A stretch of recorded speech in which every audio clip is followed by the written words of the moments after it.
안녕하십니까. 자유경영원 문근창입니다. 이번 시간은 산업인의 미래 세 번째 시간입니다. 여기서는 대기업과 그 경영자의 정당성이라고 하는, 우리가 지난 시간에 새로운 산업 시대가 되면서 제기되는 두 가지의 그 중요한 문제가 있다고 그랬죠. 하나는 그 정당성을 확인하는 문제, 그리고 두 번째가 이제 그 대기업의 구성원인 그 직원이 합당한 그 사회적인 지위와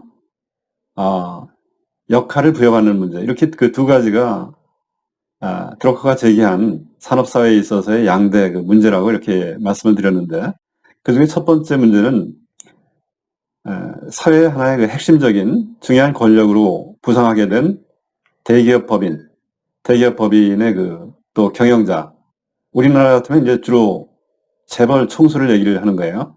뭐 미국 같으면 이제 이사회에서 하나의 전문 경영인으로서 내세운 전문 경영자, 이런 사람이 전권을 가지고서 이제 대기업을 경영을 하는 그런 경우가 많은데, 역시 한국은 아직까지 소유 경영 체제로서 기업 총수가 권한을 가지고 있다, 이렇게 볼 수가 있습니다.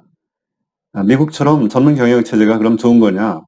그건 그렇게 얘기할 수가 없는 것이죠. 한국은 한국 나름대로의 어떤 그 기업 풍토가 있는 것이고 가지고 있는 문화가 있는 것인데, 아마도 한국 사회에서 그러한 게 전문 경영 체제로서 이 기업을 경영을 한다 그러면은 틀림없이 관료화되는 문제,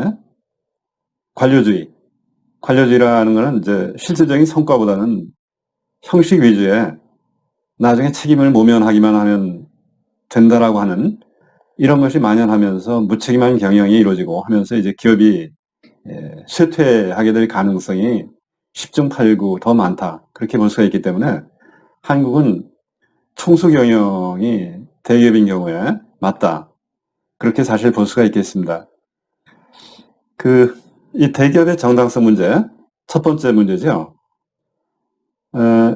대기업의 사회적 위상은 한국이나 뭐 미국이나 마찬가지로 상당히 크다. 옛날에 비해서 그렇게 크지는 않습니다만은, 현재 한국이 1인당 국민소득 3만 불을 상회하는 그런 수준의 그 국가가 된 것은 사실은 대기업이 글로벌 경쟁에서 당당하게 그렇게 활약을 했기 때문입니다. 창업자로부터 2세, 3세 이렇게 하면서 그 탁월한 그런 경영 성과를 보였던 것이죠. 삼성, LG, 뭐 현대, 뭐 이런 그 유수한 그 기업체가 없었다라고 한다면은 한국은 오늘날과 같은 그 물질적인 풍요, 개인의 자유, 이런 거를 반의 반도 아마 누리기가 힘들었을 것이다, 이렇게 이제 볼 수가 있는 것인데, 창업자 이래로 산업사회가 무엇인가 하는 것을 아주 급속하게 이렇게 꿰뚫고 이거를 배웠던 그런 그 감각과 능력이 있는 그런 기업가, 이런 사람들이 이룬 커다란 그 공헌이라고 볼 수가 있습니다. 말씀드렸지만 이제 작은 그 소액주주, 이런 사람들이 자금을 모아가지고 큰 기업을 만드는데, 자금을 모아준 것이니까 사실은 국민 전체가 역할을 한 거 아닙니까? 그런데 이제 소액주주는 복잡한 경영 문제에는 관심도 없고, 오로지 관심 있는 것은 믿고 맡길 테니까 그 기업체가 열심히 일을 해가지고 경쟁력 있게 일을 함으로써 내가 사는 주식이 6개월 후에 봤더니 훨씬 올랐더라, 가격이 막 뭐 2배가 됐더라든지, 이러면은 너무나 좋은 것이죠. 이렇게 주식 가격이 오르는 데 대해서 관심이 있는 것이지, 일반 투자가는 기업의 경영에 대해서는 오히려 성가시게 생각을 한다라고 하는, 이런 데에서 대기업이 가지고 있는 크나큰 그 권력이 과연 정당성이라는 것이 어디서 왔느냐, 이것이 이제 문제가 된다 하는 말씀을 드렸습니다. 그래서 이 현상을 어떤 경영학자나 이런 사람들은 경영자 자본주의라는 그 용어로서 표현을 하죠. 매니저리얼 캐피탈리즘, 이 경영자에 의해서 돌아가는 자본주의다, 이런 그 의미가 되겠습니다. 그러나 이제 드러커의 문제의식은 이 기업 권력을 철학적으로 정당화할 수 있는 그 능력이 없으면은 그 권력은 부패할 가능성이 크다. 역사적으로 봤을 때 그렇다는 것이죠. 권력이 엄청난 힘을 가지고 있는 권력이 부패하면은 그 홉스적인 만인에 대한 투쟁, 그 정글의 법칙 이런 것이 적용이 되면서 이 대혼란 이걸 거쳐서 이제 이 사회는 전체주의에 빠질 가능성이 많다라고 하는 것입니다. 한국은 말씀드렸지만 총수 경영 체제로서 이렇게 그 관료주의에 빠질 가능성이 그만큼 억제가 돼 있었던 거예요. 그렇기 때문에 이 드로커가 염려하는 이러한 그 어떤 그 부패할 가능성, 기업 권력이 부패할 가능성은 그만큼 적었다. 다른 말로 얘기하자면 총수 경영 체제라고 하는 것이 한국 사회에서는 그만큼 중요한 역할을 했다. 그렇게 볼 수가 있는 것입니다. 그럼에도 불구하고 한국이 사회적으로 대기업 권력을 갖다가 인정을 그럼 받고 있느냐? 그렇지가 않죠. 뭐 삼성의 지금 그 총수 역할을 하고 있는 이재용 부회장이 겪고 있는 그 여러 가지 어려움이라든지 이런 걸 여러분들이 이제 보시면은 한국의 그 대기업 권력이 어떤 대우를 받고 있는 것인가 하는 것을 짐작을 할 수가 있는데 조금 더 구체적으로 한국 사회가 대기업을 대우하는 것이 어떤 것인가 하는 것을 좀 보겠습니다. 첫째, 그 세월이 지나가지고 창업자가 이제 죽고 2세, 3세 이렇게 그 자녀한테 대기업의 어떤 경영권을 물려주려고 했을 때 그 총수가 가지고 있었던 그 지분을 상속을 해야 되겠죠. 그랬을 때 그 지분에 대한 상속세가 무려 65%가 되는 것이 한국입니다.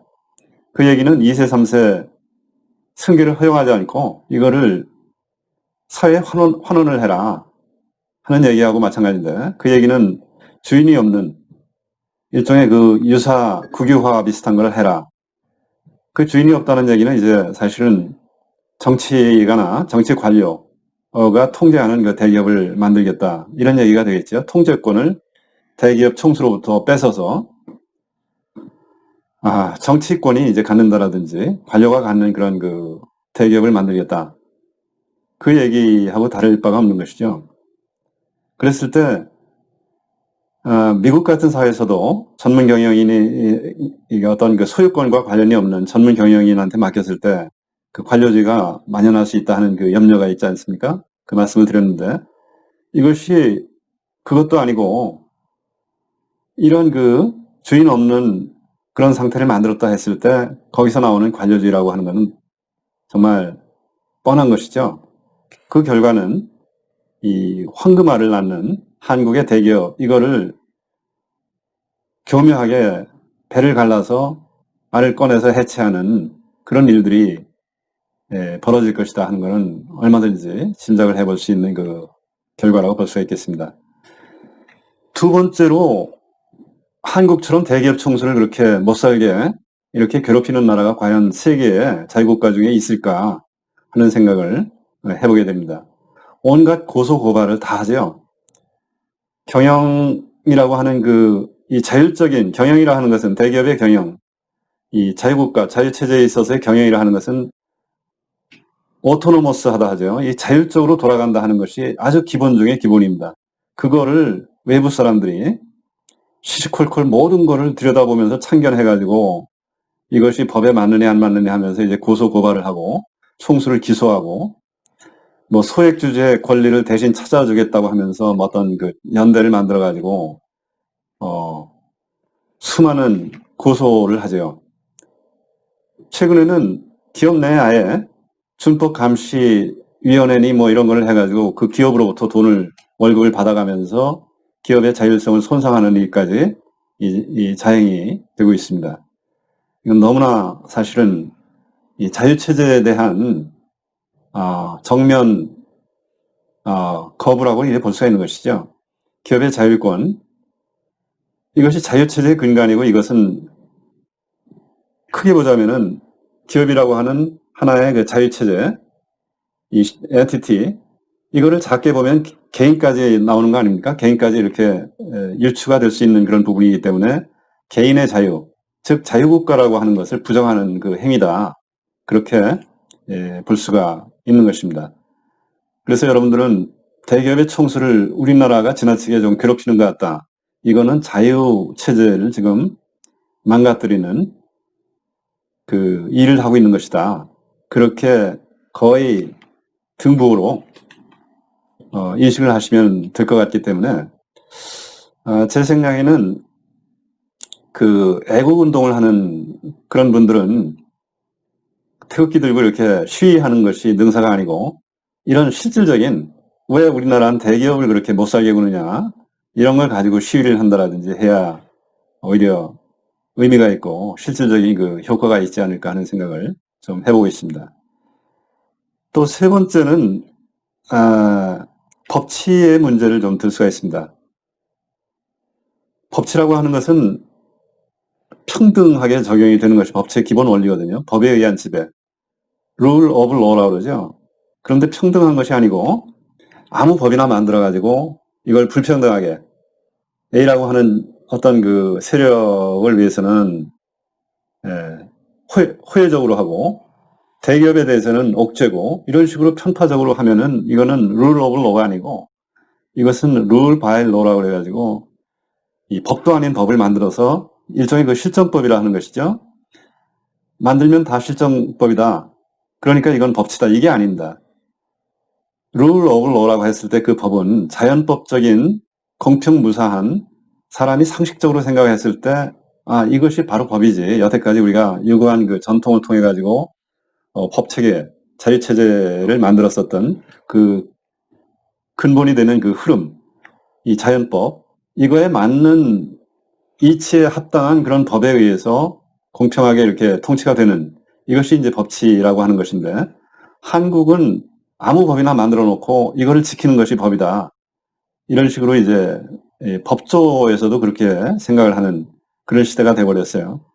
그렇게 되다 보니까 대기업은 옥죄고 중소기업이나 이런데 뭐 경제민주화법이니 뭐 해가지고 5만 가지 그 이상한 법을 만들어 놓고 작은 기업은 무조건 하고 보호하고 사실은 작은 기업이라고 하는 것을 대기업하고 이렇게 같이 한 배를 단 하나의 그 구조로서 그 기업에서 자율적으로 알아서 뭐 경쟁력이 있는 기업은 같이 이렇게 또 지원도 해가면서 이렇게 되는 것이죠. 그거를 인위적으로 뭐 매출액 얼마가 넘지 않는 소기업은 5만 가지 혜택을 주겠다. 이러놓으니까 나타나는 현상은 뭡니까? 기업이 자기가 독자적으로 클 수 있는 형편이 됐는데도 불구하고 이걸 쪼개가지고 작은 기업 2개를 만들어버립니다. 그렇게 해가지고서 정부의 어떤 지원금 같은 거 얻어먹고자 하는 그러한 그 속성을 만드는 것이 한국의 그 기업 현실이라고 이제 볼 수가 있는데 이와 같이 법치의 문제가 또 있는 거예요. 그래서 이 대기업은 무조건하고 차별하고 옥죄는 그런 법을 양산을 해놓고 있는 그런 것이 한국의 문제인데 한마디로 얘기하자면 한국의 대기업이라고 하는 거에 대해서 정당성 문제를 논하기 전에 아예 어떻게 종자를 말려버리자 이렇게까지 이제 지금 가고 있는 것이다. 그렇게 볼 수 있는 것이죠. 그렇다면 그 근본 원인은 무엇일까? 이거는 문제의 본질은 한국이 아직도 전산업사회적이고 자율체제가 아니라고 하는 데 근본적인 문제가 있다고 볼 수가 있겠습니다. 한국은 사실 대기업 경영자, 이 재벌 이런 대기업의 경영보다 더 합리적이고 자유를 존중하고 여태까지 효율적으로 운영이 됐었던 그런 사회적인 기관은 이게 어디 한번 견뎌볼 만한 그런 기관이 있는지 하는 것을 좀 묻고 싶을 정도로 가장 효율적인 기관이 대기업이라고 볼 수도 있습니다. 다른 기관, 학교, 공교육 또는 관료 아니면 언론계가 제 역할을 훌륭하게 잘 하고 있는가요? 의회? 지금 한국의 의회는 의회 독재로 가고 있죠. 의회 독재. 헌법재판소가 그럼 대기업 같이 자기 역할을 잘 하고 있는가요? 정말로 제일 잘하고 있는 기관인 대기업을 옥죄는 데 있어서 사회 여타의 다른 기관들이 총출동을 하고 있다. 그럼에도 사회적인 지탄이 되고 있는 이 대기업에 이렇게 대기업을 갖다가 지탄을 하고 있는 그 사람들이 자기 자녀는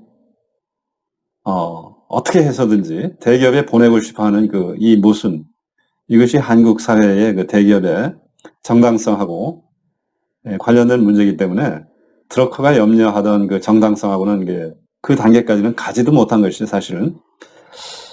드러커는 이 권력의 정당성이라고 하는 이 문제는 한마디로 해답을 찾을 수 있는 이렇게 간단한 문제가 아니다. 라고 하는 것을 잘 알고 있었습니다. 이거는 대상이 되고 있는 그 사회의 정치적인 어떤 신념이라든지 어떤 체계, 이런 관점 속에서 응답이 가능한 것이지, 사회마다 대기업의 정당성 문제가 다 다를 수밖에 없는데, 현재 한국의 그 정당성, 대기업에 대한 이 신념 체계는 여전히 전 산업 사회적이다, 이렇게 볼 수밖에 없는 것이죠. 이 문제는 지난 시간에 고속도로 때 그 공사장에 들어누웠던 그 전직 대통령 얘기도 했었지만, 다시 한번 말씀을 드리자면 김영삼 대통령 경우는 사실 국민교육헌장 같은 걸 다 해체해버리고 공교육을 이 평준화 위주의 공교육으로 시작을 했던 것이 사실은 김영삼 대통령 때부터라고 이제 볼 수가 있는 것이고, 모든 민족이 동맹보다 중요한 것이다, 이렇게 선언을 했던 것이 대통령의 취임사의 골자였었죠. 상당히 전 근대적인 대통령이었다, 이렇게 볼 수가 있는 것입니다. 농촌 공동체적인 멘탈리티, 특히 서울시장을 오랫동안 했었던 물론 고인이 됐네요. 박원순. 이 양반은 서울시에 제대로 된 어떤 명물 건축이라든지 디자인이 좀 세계적인 감각을 가진 그런 디자인, 이런 거를 가진 무슨 건설을 한다라든지 하는 건 하나도 없었죠. 없고 무슨 고수부지에 보리밭을 가꾼다라든지 무슨 산 밑에 벌통을 두어가지고 시골스러운 정서를 서울에 살면서도 그 정취를 느낄 수 있게 한다라든지 이런 일들을 했던 거를 봤을 때 산업사회하고는 아직까지 거리가 먼 그런 그 멘탈리티를 가지고 있는 것이 한국의 정치가라고 볼 수가 있겠습니다. 그렇다고 해서 해답이 쉽게 찾아질 수 있는 것이 아니기 때문에 어느 정도 용인할 수 있을 만한 그런 대안만 있어도 오케이라고 볼 수가 있습니다. 그래서 대기업이 우선 이런 어려운 여건임에도 불구하고 그동안 잘 해왔던 것과 마찬가지로 앞으로도 잘할 수 있으려면 어떻게 해야 되겠느냐. 거시적인 이 사회에서 어떻게 하면은 대기업이 역할을 인정받고 정당성을 인정을 받겠는가 하는 것에 대해서 지금보다는 더 큰 노력을 좀 해야 되겠다. 이거를 거시경영이라는 얘기도 하는데요. 그래서 사회적인 가치를 만들어내는 데 있어서 대기업이 더 역할을 해야 되겠다. 이렇게 말씀을 드릴 수밖에 없는 것 같습니다. 그래서 지금까지 봤을 때 불행하게도 한국이 현재 상황에서 대기업, 또 대기업의 경영자인 재벌 총수가 어떤 권력의 정당성을 확보할 수 있을 것인가. 현재로서는 대답이 상당히 부정적이라고 볼 수가 있겠죠. 그러면 사실 희망이 없다, 이렇게 볼 수가 있는 것인데, 그렇다고 해서 자폭할 수도 없는 것이고, 또 대기업을 갖다가 이 공장을 띄어서 전부 동남아시아로 옮긴다라든지 하는 건 지금도 이제 해왔던 일인데, 그렇게 소극적으로 차라리 본사를 띄어가지고 미국으로 옮기면 어떨까요? 예를 들어서 이제 대기업이다 하면은 거기가 글로벌 기업이기 때문에 그 주식의 과반수가 전부 외국 지분 아닙니까? 그렇다면 못할 것도 없는 것이죠. 그렇게 할 수도 없는 것이고, 그래서 대기업은 어떻게든 정당성을 확보하려고 하는 그 각고의 노력을 좀 해줘야 될 것 같다 하는 것이 오늘 그 두 번째 이 정당성의 그 본론에 대한 주제라고 이렇게 해답이라고 말씀을 드릴 수밖에 없을 것 같고, 조금 더 구체적으로 좀 보자면은 경제적인 성과를 달성하는 것은 기본이기 때문에 어떻게 하든지 간에 여태까지 이루어왔었던 대기업의 어떤 성과, 이 경제적인 실적, 이거를 달성하는 것은 놓치지 말아야 된다. 글로벌 그 경쟁력을 유지하는 문제죠. 지금 모순이 되는 말씀을 하고 있는 거예요. 그러면서 동시에 이 사회적 요구에 부응하는 그 사회적인 책임 문제, 이거를 한국 사회의 어떤 그 악화된 여건, 이런 속에서도 사회적인 그 요구에 부응할 수 있는 이 의무, 이거를 좀 더 적극적으로 할 수 있는 방안은 무엇이 있겠는가? 이 두 가지 간의 균형을 달성하는 것이 이제 대기업의 가장 중요한 문제라고 볼 수가 있겠습니다. 원래는 경제적 성과 달성만으로도 기업으로서는 자기의 역할을 다 한 거죠. 그러나 사회가 병들어서 죽어버린다라면은 그 속에 있는 기관인 대기업도 생존할 수가 없는 것이기 때문에 이 사회를 살리는 문제를 대기업도 역시 같이 고민을 해야 된다. 이런 영역에 대해서 서구 사회 같으면 개인의 권리 영역이고 또 여타의 사회적인 기구, 뭐 정부라든지 뭐 법조라든지 이런 그 기구의 영역을 침범하는 문제이기 때문에 이런 데까지는 당신들이 신경 쓰지 마라 하는 식으로 오히려 막아야 할 일이겠죠. 그런데 한국 특유의 그 상황을 고려해서 대기업이 지금과는 다른 어떤 이니셔티브를 가지고서 좀 더 거시적으로 이 사회 문제, 사회에서 자기가 인정받는 문제까지 포함을 해서 이런 이니셔티브를 생각을 할 필요가 있겠다, 이런 생각을 좀 해봐야 할 것 같습니다. 다음 시간에는 이제 대기업의 하나의 그 구성원인 이 종업원을 이 자율적인 시민으로 만드는 일, 이것이 이제 사회 속에서 구성원이 이 합당한 역할과 지위를 찾는 그 문제라고 말씀을 드렸는데, 이거에 대해서는 다음 시간에 토의를 하도록 하겠습니다.